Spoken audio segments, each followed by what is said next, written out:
ಈಗ ನಾವು ಒಂದು ಉದಾಹರಣೆಯನ್ನು ಕಲಿತೆವು. ಇನ್ನೊಂದು ಉದಾಹರಣೆಯನ್ನು ನಿಮಗೆ ತಿಳಿಸಿಕೊಡುತ್ತೇನೆ ಬನ್ನಿ. ಈಗ ಅಲ್ಲಿ 10ರ ಅಪವರ್ತನಗಳು ಯಾವುವು ಎಂದು ಕೇಳಿದ್ದಾರೆ. 10ರ ಅಪವರ್ತನಗಳು ನಿಮಗೆ 4ರ ಅಪವರ್ತನಗಳು ಯಾವುವು ಎಂದು ಗೊತ್ತಾಯಿತು. ಯಾವುವು ಮಕ್ಕಳೇ ಹೇಳಿ ನೋಡೋಣ. ಅವು ಏನು? ನಿಮಗೆ ಈಗ 10ರ ಅಪವರ್ತನಗಳು ಯಾವುವೆಂದು ಗೊತ್ತಿದೆವೇ?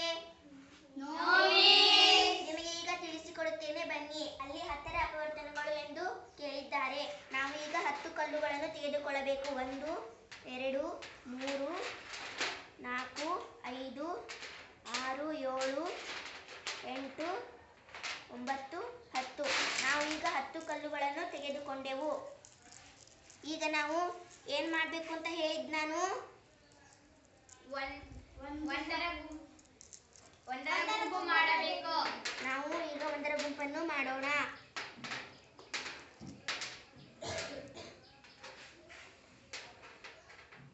ನಾವೀಗ ಕಲ್ಲುಗಳನ್ನು ಕಂಬ ಸಾಲಾಗಿ ಇಟ್ಟರು ಒಂದರ ಗುಂಪು ಆಗುತ್ತೆ, ಅಡ್ಡ ಸಾಲಾಗಿ ಇಟ್ಟರು ಒಂದರ ಗುಂಪು ಆಗುತ್ತೆ.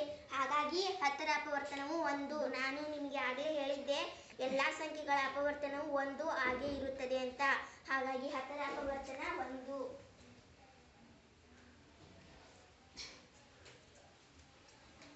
ಇನ್ಮೇಲೆ ಏನ್ ಮಾಡ್ಬೇಕು? ಇನ್ಮೇಲೆ ಒಂದು ಗುಂಪು, 2 ಗುಂಪು, 3 ಗುಂಪು, 4 ಗುಂಪು, 5 ಗುಂಪು. 5 ಗುಂಪುಗಳಲ್ಲಿ ಸಮನಾಗಿ ಕಲ್ಲುಗಳು ಹಂಚಿಕೆಯಾಗಿವೆಯೇ? ಹಾಗಾಗಿ 10ರ ಅಪವರ್ತನ 2. ಹೌದೋ ಅಲ್ವೋ?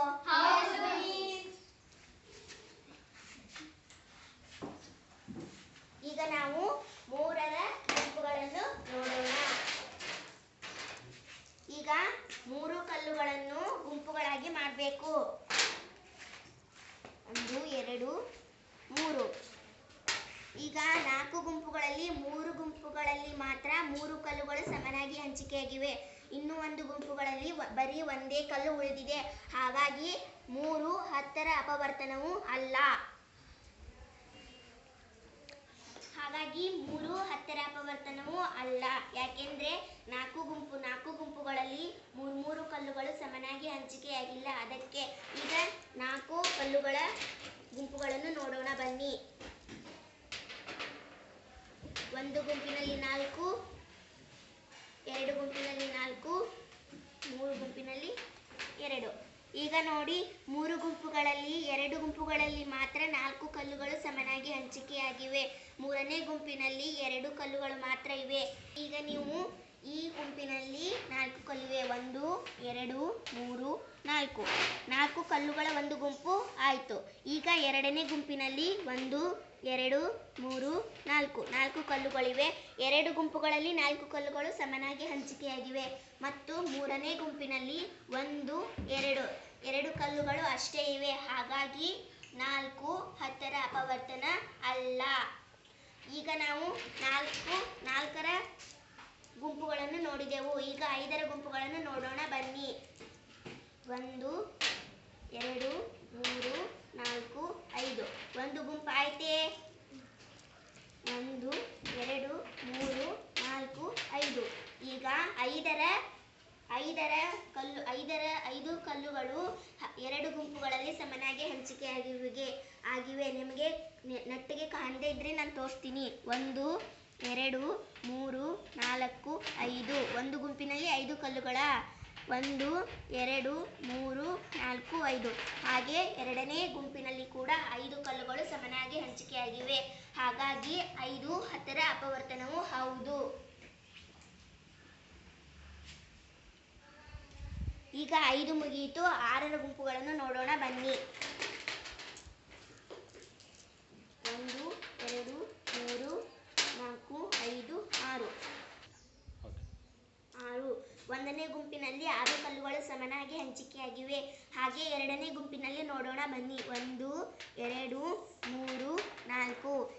1ನೇ ಗುಂಪಿನಲ್ಲಿ 6 ಕಲ್ಲುಗಳು ಸಮನಾಗಿ ಹಂಚಿಕೆಯಾಗಿವೆ. 2ನೇ ಗುಂಪಿನಲ್ಲಿ 4 ಕಲ್ಲುಗಳು ಸಮನಾಗಿ ಹಂಚಿಕೆಯಾಗಿವೆ. ಹಾಗಾಗಿ 1ನೇ ಗುಂಪಿನಲ್ಲಿ 6 ಕಲ್ಲುಗಳು ಸಮನಾಗಿ ಹಂಚಿಕೆಯಾಗಿವೆ. 2ನೇ ಗುಂಪು ಹಾಗಾಗಿ ಈ 2 ಗುಂಪುಗಳು ಸಮನಾಗಿ ಹಂಚಿಕೆಯಾಗಿಲ್ಲ. ಆದ್ದರಿಂದ 6 ಹತ್ತರ ಅಪವರ್ತನವೂ ಅಲ್ಲ. ಈಗ ನಾವು ಏಳು ಕಲ್ಲುಗಳನ್ನು ಮಾಡಿ ನೋಡೋಣ ಬನ್ನಿ. ಒಂದನೇ ಗುಂಪಿನಲ್ಲಿ 7 ಕಲ್ಲುಗಳನ್ನು ನಾವು ಇಡಬೇಕು. 1 2 3 4 5 6 7 ಕಲ್ಲುಗಳು ಒಂದು ಗುಂಪಿನಲ್ಲಿ ಆದವು. ಎರಡನೇ ಗುಂಪಿನಲ್ಲಿ ನೋಡೋಣ ಬನ್ನಿ. 1 2 3 ನೋಡಿ, ಒಂದನೇ ಗುಂಪಿನಲ್ಲಿ 7 ಕಲ್ಲುಗಳಿವೆ. ನಂತರ ಎರಡನೇ ಗುಂಪಿನಲ್ಲಿ 3 ಕಲ್ಲುಗಳಿವೆ. ಹಾಗಾಗಿ 2 ಗುಂಪುಗಳು ಸಮನಾಗಿ ಹಂಚಿಕೆಯಾಗಿಲ್ಲ. ಆದ್ದರಿಂದ 7 ಹತ್ತರ ಅಪವರ್ತನ ಅಲ್ಲ. ಈಗ 8 ಕಲ್ಲುಗಳನ್ನು ಸಮನಾಗಿ ಹಂಚಿಕೆ ಮಾಡೋಣ ಬನ್ನಿ. ಒಂದನೇ ಗುಂಪಿನಲ್ಲಿ 1 2 3 4 5 6 7 8 ಕಲ್ಲುಗಳ ಒಂದು ಗುಂಪು ಆಯಿತು. ಈಗ ಎರಡನೇ ಗುಂಪಿನಲ್ಲಿ ನೋಡೋಣ ಬನ್ನಿ. 1 2 ಈಗ 2 ಗುಂಪಿನಲ್ಲಿ ಕಲ್ಲುಗಳು ಸಮನಾಗಿ ಹಂಚಿಕೆಯಾಗಿಲ್ಲ. ಹಾಗಾಗಿ 8 ಹತ್ತರ ಅಪವರ್ತನವೂ ಅಲ್ಲ. ಈಗ 9 ಕಲ್ಲುಗಳನ್ನು ಸಮನಾಗಿ ಹಂಚಿಕೆ ಮಾಡೋಣ ಬನ್ನಿ. ಒಂದನೇ ಗುಂಪಿನಲ್ಲಿ 1 2 3 4 5 6 7 8 9 ಕಲ್ಲುಗಳ ಒಂದು ಗುಂಪು ಆಯ್ತೇ? ಈಗ ಎರಡನೇ ಗುಂಪಿನಲ್ಲಿ 1. ಈಗ ನೋಡಿ, ಒಂದನೇ ಗುಂಪಿನಲ್ಲಿ 9 ಕಲ್ಲುಗಳು, ಎರಡನೇ ಗುಂಪಿನಲ್ಲಿ 1 ಕಲ್ಲು. ಆದ್ದರಿಂದ ಎರಡು ಗುಂಪುಗಳಲ್ಲಿ ಕಲ್ಲುಗಳು ಸಮನಾಗಿ ಹಂಚಿಕೆಯಾಗಿಲ್ಲ. ಆದ್ದರಿಂದ 9 ಹತ್ತರ ಅಪವರ್ತನವೂ ಅಲ್ಲ. ಈಗ 10 ಕಲ್ಲುಗಳನ್ನು ನೋಡೋಣ ಬನ್ನಿ. ಒಂದನೇ ಗುಂಪಿನಲ್ಲಿ 1 2 3 4 5 6 7 8 9 10 ಕಲ್ಲುಗಳು ಒಂದು ಗುಂಪಿನಲ್ಲಿ ಸಮನಾಗಿ ಹಂಚಿಕೆಯಾಗಿವೆ. ನೀವು ನನ್ನ ಕೈ ನೋಡ್ಬೋದು. ನನ್ನ ಕೈಯಲ್ಲಿ ಎಷ್ಟು ಕಲ್ಲುಗಳು ಉಳಿದಿಲ್ಲ. ನಾನು ಎರಡನೇ ಗುಂಪನ್ನು ಮಾಡಲು ನನ್ನಲ್ಲಿ ಕಲ್ಲುಗಳು ಇಲ್ಲ. ಆದ್ದರಿಂದ ನಾನು 10 ಕಲ್ಲುಗಳನ್ನು ಸಮನಾಗಿ ಹಂಚಿ ಒಂದು ಗುಂಪನ್ನು ಮಾಡಿದ್ದೇನೆ. ಅದಕ್ಕೆ 10ರ ಅಪವರ್ತನವು 10 ಆಗಿದೆ. ಹಾಗಾದರೆ 10ರ ಅಪವರ್ತನಗಳು ಯಾವುವು ಮಕ್ಕಳೇ?